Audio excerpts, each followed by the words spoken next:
I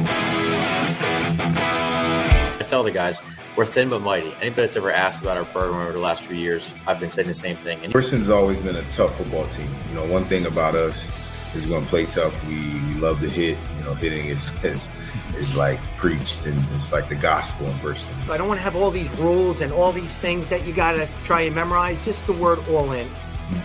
All in. There was a lot of, lessons being learned. But I got a group of guys who want it, and the biggest thing is sometimes they just don't know how. It was certainly emotional, no doubt about it. It always is between us and Ocean City. I don't like losing. The kids don't like losing.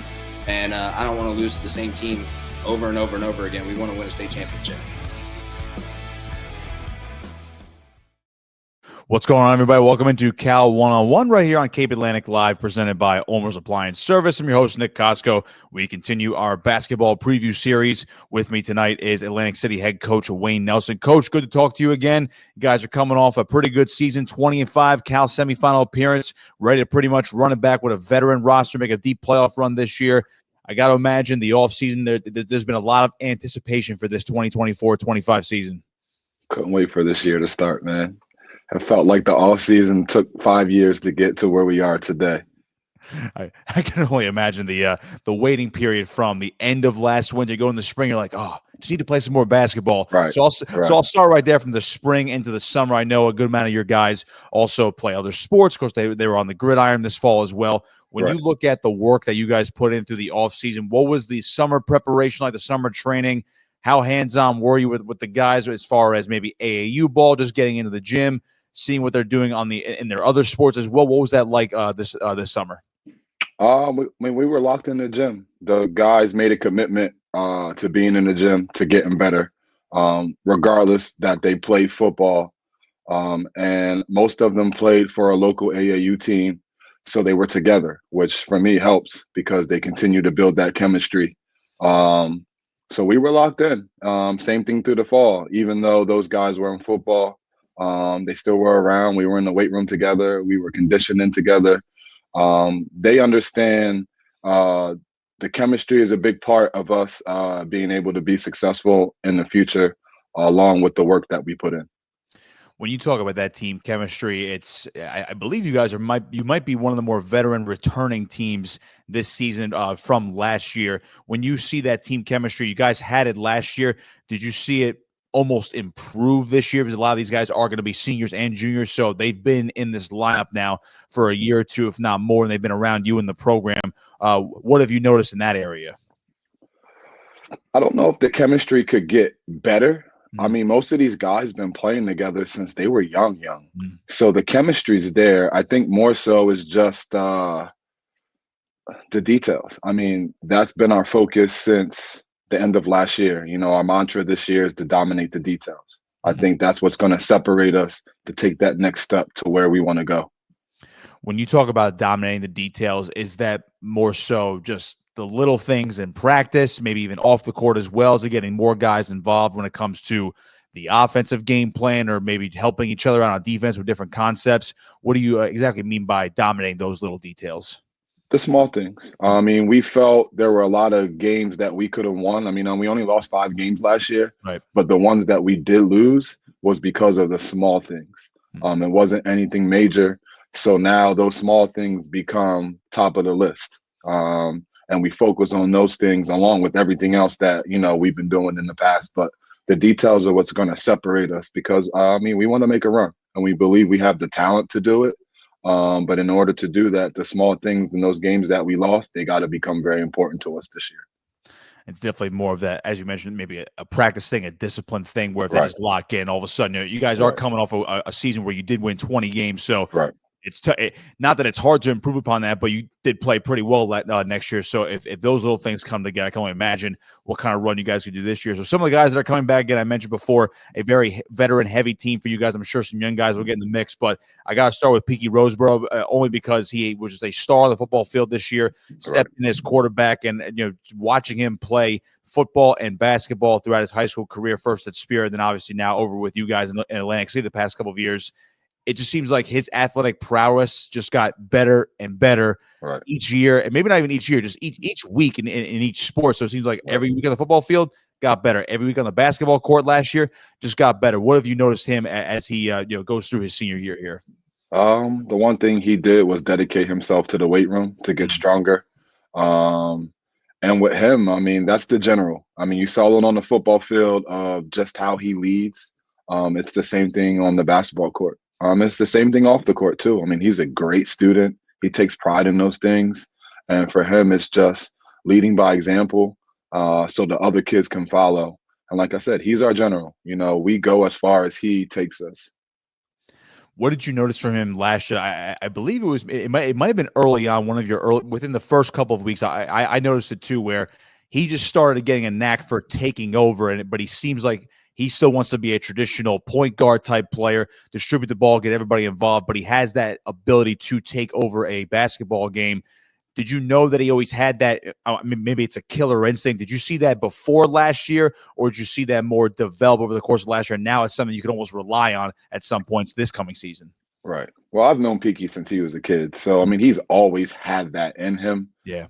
It's just a matter of telling him, like, yo, you got to take over now. I mean, he's very unselfish. He's very, I want to get this guy involved and that guy involved. And sometimes we don't need that. Sometimes I need you to, killer instinct, and the rest will follow. They understand you're not a selfish player. We all understand that, but you have to be a killer at times, and it's sometimes pushing him to be that guy. And he started accepting that role towards a little bit before halfway of the season. And it was like, hey, listen, if you have the ability to take over, and everything else will follow after that.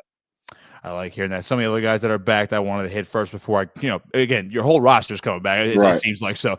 Chris Finks and Nassim Gordy Harris, key players that I saw last year coming into this year. What have you noticed about their development going into this campaign as compared to last year? Especially, I know Chris Finks was one of your bigger scorers last year. What have you noticed from those two guys? Right. Chris, I think he was our leading scorer last year. He averaged somewhere like 11, 12 last year. You want to talk about a gym rat? That kid is in the gym nonstop every day. I mean, even now he wakes up at 5 o'clock. He goes, works out in Marlton, and then he comes back to school in Atlantic City, and he's there by 7:40 when school starts. That's the type of kid he is. I mean, he has dreams and aspirations of playing beyond high school. And he puts the work in. He works hard. He's gotten stronger. So, like I said, the definition of a gym rat. Same thing with Nas. Another one, just understanding like he needed to be better coming into his senior year. And his roles changed. I mean, we lost 2 key seniors from last year. Yeah. So last year he was able to be 4th, 5th option, and he'd be okay with that. Now that role needs to change. He's another one that's been working all summer, locked into getting stronger, and working on some weaknesses of his game. So his role can change for us this year. As far as some of your other starters / role players are concerned, I know Ryan Shapiro, Tamir Rex, and Jaleel Daniels all contributed last year. Now, as you mentioned before, losing a couple of seniors from last year, they're expected to step up a little bit more this year. How do you balance out guys like that where they all have specific talents, but how do you find their exact role for them as you keep this roster, this ever evolving roster, to keep improving throughout the season? Just giving them specific roles. Hey, listen, this is what we need from you this year to be successful.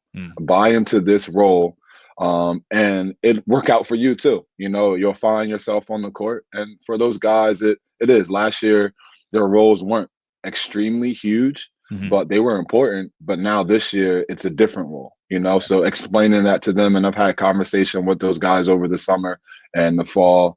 And now it's just buying into that role, working and understanding what it takes to be successful in that role. And, they say, be a star in your role. I'd be remiss, of course, if I didn't mention Sinai DeGraffenreich. Right? Of course, everyone knows him as Ice Cup if they just want to keep it short. He's going to Rutgers next year to play wide receiver. He had another standout season on the football field, helping Atlantic City get to the sectional finals this year. Now, again, that's the sport. He's going to be playing at the next level. But again, he's a freak athlete. So we saw what he could do when he gets it going on the basketball court. What have you noticed from him in terms of his basketball game improving from last year? And I guess the other question is, what's it like to coach a guy like that who is going to be playing, albeit it's football, but he's playing at the next level, and you have an athlete like that? Right. I mean, Ice Cup's great, man. Like, he's an incredible athlete. Might be one of the quickest second jumpers I've been around. He's very quick off his feet. Footwork is good. Just with him is just getting some of that rust off from football, and getting him into basketball mode and understanding the movement of basketball is a little bit different. But I also hold him to a high standard. I mean, he's going to Rutgers. He has potential to play right away as a freshman. So I'm going to hold you to that standard and help you be prepared to get to the next level. So, I mean, he's been great, man. He buys in. He's a great kid. He's a great teammate. Again, like I said, these kids have been with each other since they were young. So he's good. And with Peaky at the helm, he helps, keep everybody together. So I'm looking forward to see what Ice Cup brings to us this year. Because there was a couple games last year he played where it was double-double, just 10 and 14 rebounds. And those are the things that we're going to need this year to be successful on the court. I like that you keep alluding to the fact that they've played together, a lot of these guys, since they were really young. We're talking about elementary school, middle school, and all the way up now through high school. Have you had in your entire coaching career, whether you were a head coach or assistant coach, have you seen a group maybe this tight-knit before, or is this maybe the closest group that you've seen, considering the history all the kids have with each other? So one other team that I've had like this was my first year at Winslow, the year we won South Jersey Group 3. It was a bunch of kids that had been together since third grade. And when you have that chemistry, it's something that's unexplainable because it just transcends beyond the sidelines. These guys hang out with each other. They're friends. You got to see them at practice, just the way that, laugh and joke but they also hold each other accountable too. And that's a good thing, because if I say something to you, you can't take it personal. But I know you have my interest at heart. I know you have the team's best interest at heart. So that's probably what I would compare it to. It's just special. I mean, my assistant coach sent me a picture of their 8th grade year, and the kids that are in that picture, a lot of them aren't at Atlantic City. Some are scattered around the Cal, but it's amazing to see how many kids that played together since, 3rd, 4th, 5th grade, and they came up together and they're still together and they still friends. And I think that's very important if you want to try to win a championship and things of that nature. Switching gears to your staff, and I know you just mentioned how one of your coaches just saying that picture, and it's amazing to see how the kids grew together. How have you and your staff been able to grow together the last couple of years, particularly from last year, where it was kind of that breakout campaign where you guys won 20 games, you knew you probably had something special, and now this year you can maybe capitalize on a little bit more. What can you say about your staff going into this season? Man, my staff has been great, man. We knew as soon as the season ended last year, we were making plans to move forward. We knew what we had coming back. So that's Coach Lamar James, Coach Anthony Woodard, Coach Nadir Anderson. I have a new guy on staff, Coach John Jernigan, who was with me at Winslow during my success there. And we just been locked in since the end of last year, knowing what we had coming back, knowing some of the new faces we had coming in. We have a good freshman that really came in. So just looking at the picture, making a plan of how we were going to attack the summer and the fall, and sticking to the script. And so far, they've been very helpful. When you talk about this program's history, and I just talked to Frank Turner the other day, and of course he's an Atlantic City legend now, taking over the Pleasantville basketball program. Atlantic City, for the uneducated, is South Jersey basketball royalty. When Gene Allen was here, and of course what he made, the impact that he made on the program. And it seems like you guys have a special group going into this year with this group of kids. When you talk about the history and I guess the allure of Atlantic City basketball, what it means to that community, how do you get that message across to the kids? I guess maybe without putting too much, again, the standard's to win, but without putting too much pressure on them to say, we need this, but at least getting them to understand this is what you can accomplish and how it's revered in AC history. I don't think I have to say it. I mean, these kids are embedded in that culture. They understand what Atlantic City stands for. They understand who they're playing for, and they're going to hear it from the stands and the crowd. They're going to hear it from everybody else in the community. So they understand. I mean, you walk into the gym, you see all the banners hanging up. You see all the championship trophies in the hallway. So they get it, and they embrace it. I mean, it's special, man. It really is. It's like nowhere else that environment that Atlantic City brings. And once you're involved and embedded into that environment, again, it's like nothing and nowhere else. If you guys, let's just say you guys go on get off to a hot start on the season, big winning streak. I mean, is there a different kind of buzz in that gym, especially when you guys play at home? And everyone know, if you haven't been to Atlantic City High School, the gym is huge. It's one of the biggest in South Jersey. The bleachers go up to almost the ceiling at that point. And everyone's kind of looking down at the court. It's a wide open gym, but it gets very loud in there. What's the buzz like when this team is really humming along? Oh man, it's loud. It's intimidating to be in there when you're rolling and the fans are on top of you and people are cheering and screaming, and the energy, the cheerleaders. I mean, it's like nothing else. But that's our advantage, playing in that atmosphere. And if you're not used to it, it can be very intimidating. And again, our kids embrace that. I think they love that. I think they love that energy that it brings. I feel like it makes them play harder. Sometimes when we're in a quiet gym or somewhere, that's not home, it's like, all right, guys, why didn't we play? Why are we playing like this when we just played at home? But I get it. The energy is different. It's special. It's like the sixth man, like it brings that extra oomph that you need if you're down, if you're winning, or whatever the case may be. It's very special.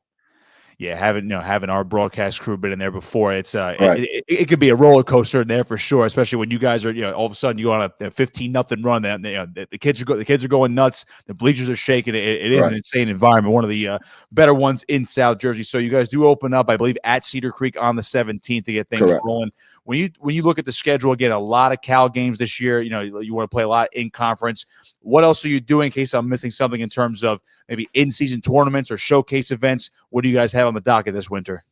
All our out of conference games. We play Paul VI. We play Eastside. We play Eastern. We play Elizabeth. Who else am I missing? We play Kip. We play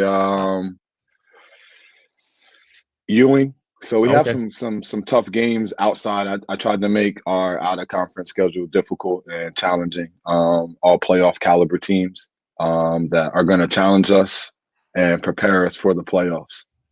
What are road trips like for you guys especially when you play, you're not going down the street, you're not playing Holy Spirit or Pleasantville or coming to EHT or mainland. You're going up north to, like you said, Elizabeth or Ewing, or they're coming down to you, get a big out of conference game like that. What's the road like for this team? Is it something that almost the kids embrace? Sometimes these trips can be very long considering, where all these schools are located down here in South Jersey, but what's that like getting on the road with your team, maybe to go up to North Jersey?